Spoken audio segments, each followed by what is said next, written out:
and welcome to VOP Business Show. I'm Kayla Abraham. The Debt Management Office has disclosed that Nigeria's total foreign debt for the period ending March 31st, 2023 has risen to 49.85 trillion naira, which is $188.30 billion from 46.25 trillion naira as of December 21st, 2022. DMO revealed this in a statement released and shared on its Twitter handle. According to the statement, the total public debt containing the external and domestic debt of the federal government, the 36 states, and the Federal Capital Territory was 49.85 trillion naira. The DMO, however, added that the recently securitized Ways and Means loans of 22.719 trillion naira would be included as federal government domestic debt from June 2023. The public debt stock for March 2023 does not include the FGN's 22.719 trillion naira Ways and Means advances of the Central Bank of Nigeria, whose securitization was approved by the National Assembly in May 2023. The amounts will be included in the FGN's domestic debt stock from June 2023. The Central Bank of Nigeria and the Bill and the Melinda Gates Foundation have finalized a plan to drive financial inclusion in the country. According to a statement from the Apex Bank, the two groups recently held a strategic meeting on how to deepen collaborations on financial inclusion in Nigeria. During the meeting, the CBN's acting governor, Mr. Folashodun Shonubi, reiterated the commitment of the Apex Bank to continually partner with BMGF and other development partners to explore innovative solutions for driving access to finance. The acting CBN governor also noted that the move for financial inclusion in Nigeria faced a number of challenges. In his remarks, the co-chair of the Bill and Melinda Gates Foundation, Mr. Bill Gates, stated that the foundation's focus areas for continued engagement in Nigeria included health, agriculture, and financial services. A U.S. agency, Energy Information Administration (EIA), has said Nigeria was no longer Africa's highest crude oil producer due to disruptions which were threatening in its production output. In its latest report on Country Analysis Brief Nigeria, EIA said Angola had overtaken Nigeria due to unplanned production outages. The EIA further explained that Angola's production output surpassed that of Nigeria in April. Organization of the Petroleum Exporting Countries OPEC production for April revealed that while Angola produced 1.063 billion barrels per day in April, Nigeria's output was a mere 999,000 barrels per day. The agency then highlighted steps already taken by the Nigerian government to make the country more attractive for oil and natural gas investment. It listed changes to Nigeria's hydrocarbon legal framework to include creating two distinct industry regulators, the Nigerian Upstream Regulatory Commission and the Nigerian Midstream and Downstream Petroleum Regulatory Authority, restructuring the Nigerian National Petroleum Corporation, lowering the tax and royalty structure for crude oil production, and modifying terms and conditions for upstreaming licensing and leasing. It, however, added that despite the legislative changes, oil theft and sabotage to export infrastructure continue to be a major concern because the damage caused production losses and environmental pollution. President Bola Tinubu has welcomed an investment of $520 million in specialized agro-processing zones by the African Development Bank. He praised the president of the multilateral institution, Dr. Akinwumi Adesina, for further opening up the economy for investments that provide job opportunities and poverty reduction. In a statement signed by the president's special advisor on special duties, communication, and strategy, Dele Alake, Tinubu stated this when he received Dr. Adesina after the two-day summit on a new global financing pact in Paris. The statement is titled, President Tinubu applauds AFDP's $520 million investment in agro-industries. Tinubu stated that the agro-industrial project strengthens an area of Nigeria's competitive advantage as he listed other areas of priority that require foreign direct investment. He thanks the AFDP president for his vision of setting up a youth entrepreneurship bank in Nigeria that will provide credit, skills, and other support for young Nigerians. However, he urged the bank to inject funds into projects that target women and youth empowerment. President Tinubu assured Dr. Adesina that the federal government government would provide all the necessary assistance to ensure the sustenance of the project, adding that electricity remained a priority area that needed urgent attention. Dr. Adesina stated that the bank would support the economic policies of the new administration in Nigeria, which had placed the people first in development targets. The Adamawa Taraba Area Command of the Nigeria Customs Service has said that the removal of fuel subsidy had led to a significant reduction in the smuggling of fuel. In a statement, the Customs Area Controller in charge of the command, Salisu Abdullahi, stated this over the weekend while briefing journalists on the command's activities in May. He disclosed that during the period under review, the command confiscated 14,980 liters of petrol packed in drums and jerrycans. Abdullahi added that during the period under review, the command recorded 16 seizures of different contraband. He explained that the NMPK fertilizer was seized because of the restriction placed on the movement of the product, especially in the northeastern state. The Central Bank of Nigeria has directed banks to obtain the social media handles of customers as part of enhanced customer due diligence regulations. The directive was contained in the CBN Customer Due Diligence Regulation 2023, issued over the weekend via a circular signed by the Director of Financial Policy and Regulation Department, Mr. Chibuzo Efobi. The regulation stated financial institution FLS shall not establish or keep anonymous accounts, numbered accounts, or accounts in fictitious names, carrying out occasional transactions that are wire transfers, including cross-border or domestic transfers between FLS, and when credit or debit cards are used as a payment method to effect money transfer. The CBN further stated that CDD measures should include customer identification and verification of identity, identification and verification of identity of beneficial owners, understanding nature and purpose of business. On VOP TV's flagship breakfast program, earlier this morning, my colleague Moses Humphrey interviewed a lawyer, Eze Eluchie. Let's bring you segments of that interview. Barrister Eze Eluchie. Good morning to you, Barrister. Yeah, good morning. I'm audible now. Great. Yes, you are. Yes, you are. Now, we would have loved to have a representative from the CBN here to tell us why this measure, but unfortunately, when we reached out, they were not going to be available for this conversation. But notwithstanding, let's stay with you now. According to the law, is the CBN acting right? Well, you see, Nigerians should begin to acquaint themselves with their constitution, with the ground law, with the fundamental law that holds the Nigerian state together, the document that provides the basis of our relationship with our government at whatever level. And clearly, the Constitution of the Federal Republic, 1999, as amended in Section 37, provides very, very clear, in very clear terms. I'll even take the opportunity to read it out for your viewers. It says, the privacy of citizens, their homes, correspondence, telephone conversations, and telegraphic communication is hereby guaranteed and protected. Guaranteed and protected.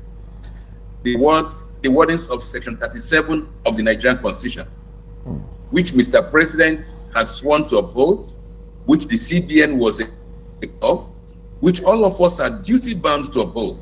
So there are things that, when it comes out from government, Nigerians should feel justified in being very, very resolutely annoyed and angry with the system.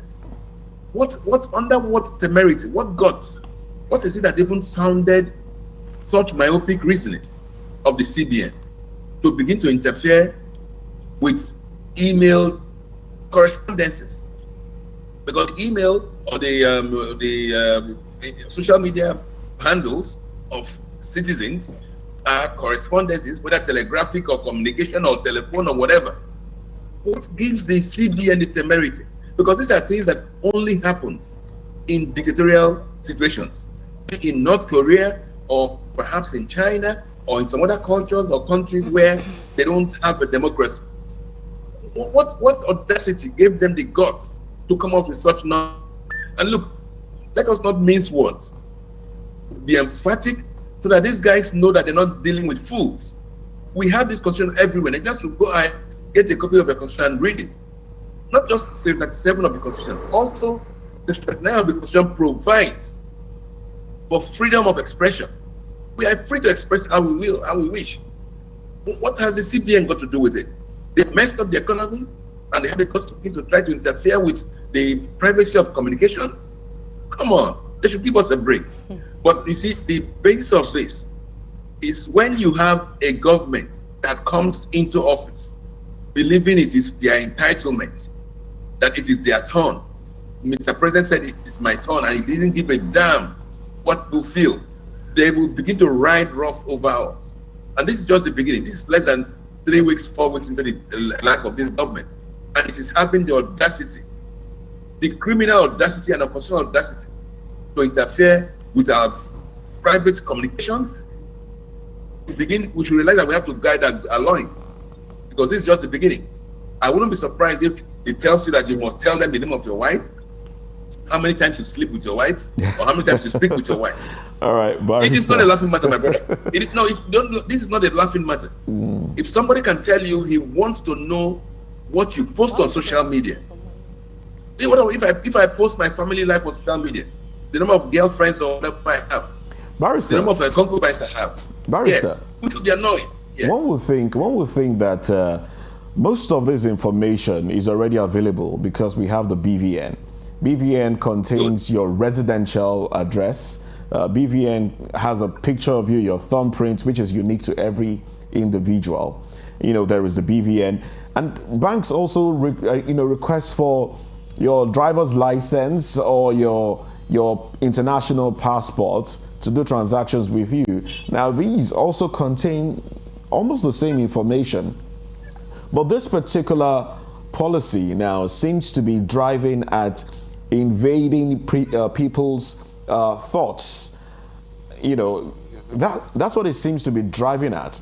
Invading people's social media space, not just to find out who they are or who they do business with, but to look at their thoughts, you know, the pattern of their thoughts. Invade the privacy of the people.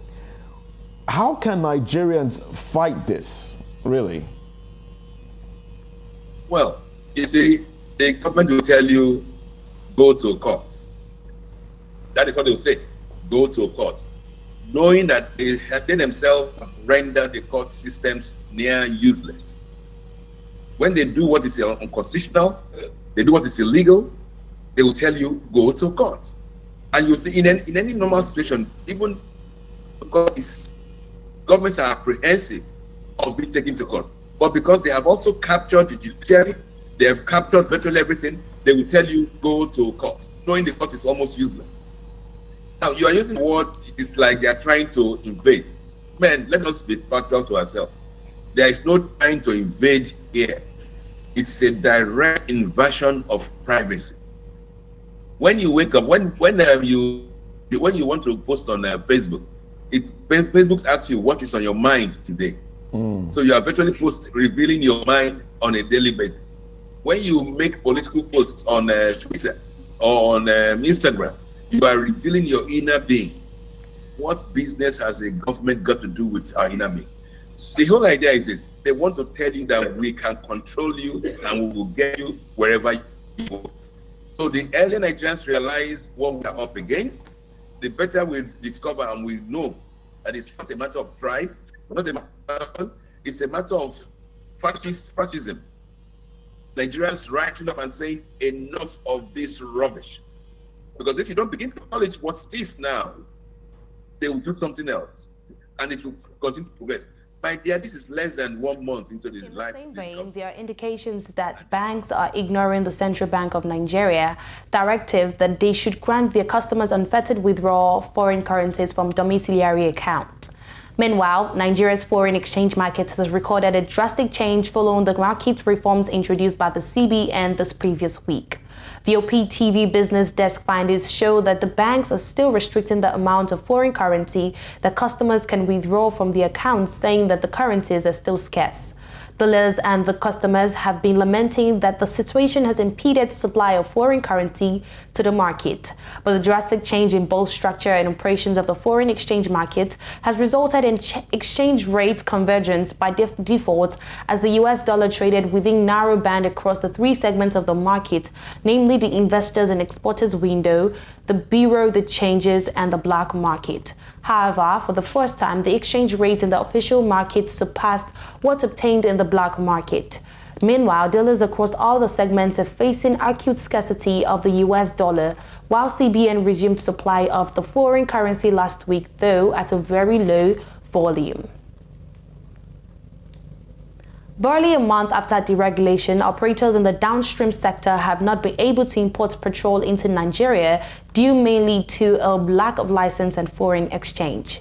This indicated that many oil marketers that applied for license are still waiting for the Nigerian Midstream and Downstream Petroleum Regulatory Authority to release it. It also showed that the 6 companies, including Eterna, which got the license, have not started importing the product into the country. The checks further indicated that despite the flotation of foreign exchange rate by the Central Bank of Nigeria, many oil companies still find it difficult to go into business. A visit to many private depots in Apapa, Lagos, showed that the oil marketers are not contemplating importation in the coming weeks because of uncertainties currently staring oil marketers in the face. This means the Nigerian National Petroleum Company Limited is the only entity still importing fuel into the country. The exchange rates between the Naira and the US dollar, according to the data released on the FMDQ Security Exchange, the official forex trading portal, showed that the Naira opened at 753.50 Naira per dollar on Thursday, June 22, 2023, and closed at 765.13 Naira per dollar on Thursday, June 22, 2023. Naira traded as high as 815 Naira to the dollar at the investors and exporters window, but closed at 763.17 Naira on Wednesday, June 21, 2023. The Central Bank of Nigeria on Wednesday, 14th June 2023, announced the unification of all segments of the forex exchange market. In a circular, the CBN stated that all FX windows are now collapsed into the investors and exporters window. According to the Apex Bank, the move is part of a series of immediate changes to operations in the Nigerian FX market.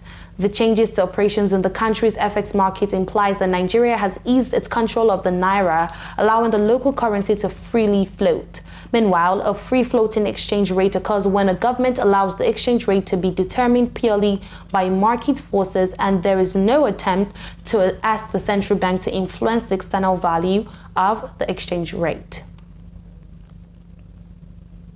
That's all on VOP Business Show on VOP TV. We would like you to subscribe and engage us on YouTube. It is Voice of the People TV, and on other social media platforms at VOP TV Live. I'm Kayla Abraham. Thanks for watching.